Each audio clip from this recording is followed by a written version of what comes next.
Second chapter स्थिर विद्युत विभव तथा धारिता का 9वां क्वेश्चन देखिए।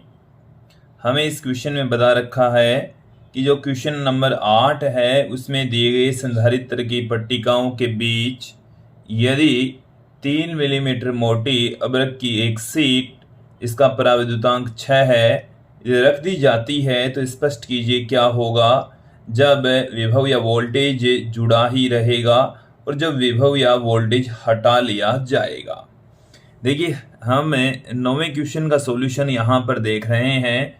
हमें 8वें क्वेश्चन के अंदर एक संधारित्र दे रखा है, उस संधारित्र की जो धारिता है वो हमने 8th क्वेश्चन में फाइंड आउट की थी 17.7 पिकोफैराड, जिसे हम 17.7 गुणा 10 की घात -12 फैराड भी पुट कर सकते हैं।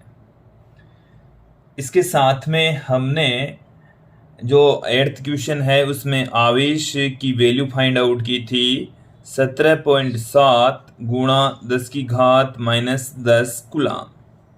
ये हमने 8वें क्वेश्चन के अंदर दोनों वैल्यूज देख ली थी। ये दोनों जो मान है वो 8th क्वेश्चन से हमें प्राप्त हुए हैं विद्यार्थियों। क्लियर।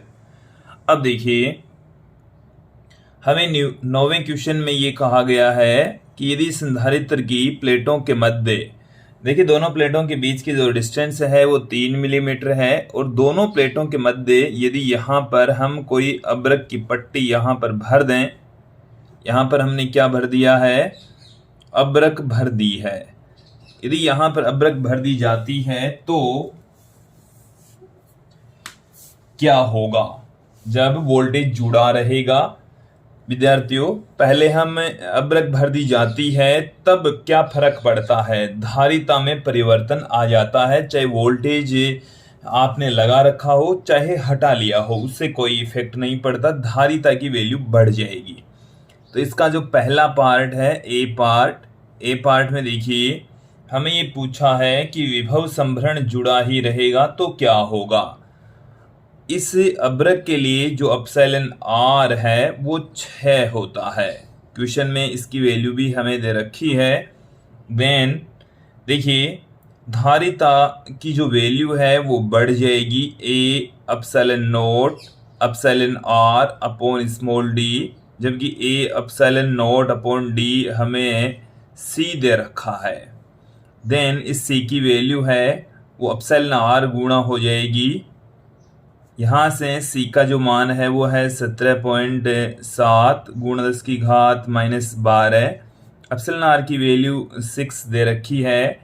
जब 17.7 को इस 6 से मल्टीप्लाई करेंगे तो देखिए 42 हो गया, 4 हासिल की हो गई, 102 और 4 हो गया 104, 102 और 4 हो गया 106। तो 106.2 गुणा 10 की घात -12।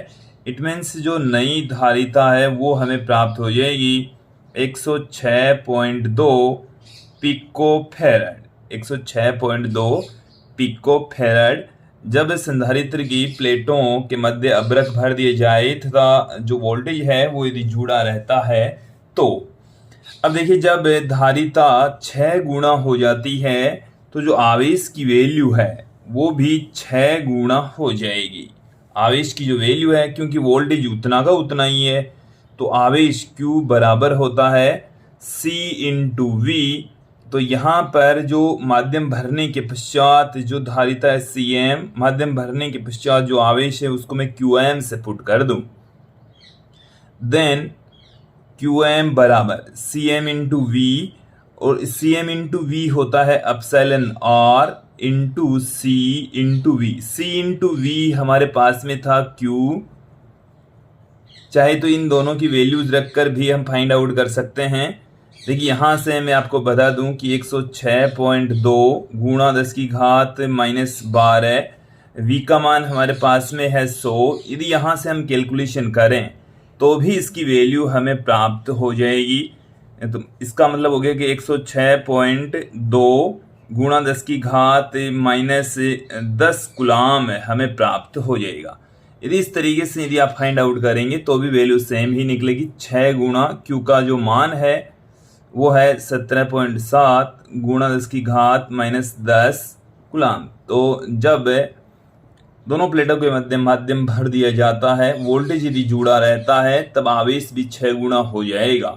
देन फाइनली जो इसकी वैल्यू है वो 106.2 गुणा 10 की घात -10 कूलाम प्राप्त होती है। ये इसका ए पार्ट था। बी पार्ट में अब आप लोग देखिए, बी पार्ट में हमें कहा गया है कि यदि संभरण हटा लिया जाए। संभरण का मतलब है यदि यहाँ से वोल्टेज हटा लिया जाता है तो क्या होगा। विद्यार्थियों, यदि अब्रक की जो पट्टिका है उसको रखने से पहले ही जो विभव संभरण है वो हटा लें। पट्टिका को रखने के पश्चात जो प्लेटों के मध्य का विभवांतर है उसमें 6 गुणा की कमी आ जाएगी। नया विभवांतर क्या होगा? पहले वाले विभवांतर की तुलना में 6 गुणा कम हो जाएगा। तो पहले जो विभवांतर था उससे 6 गुणा कम हो गए। इसका मतलब पहले 100 था, अब 100/6 अर्थात 16.66 वोल्ट हो जाएगा। क्लियर? जो धारिता है उसके ऊपर कोई इफेक्ट नहीं पड़ता। यदि संधारित्र जुड़ा है या वोल्टेज जुड़ा है या हटा हुआ है, उससे कोई इफेक्ट नहीं पड़ेगा। जो नई धारिता है वो अब्रक की प्लेटों को रखने के पश्चात 106.2 पिकोफेरेड हो जाएगी, तो इतने की इतनी ही रहेगी। तो ये था हमारी पाठ्य पुस्तक का 9वां क्वेश्चन।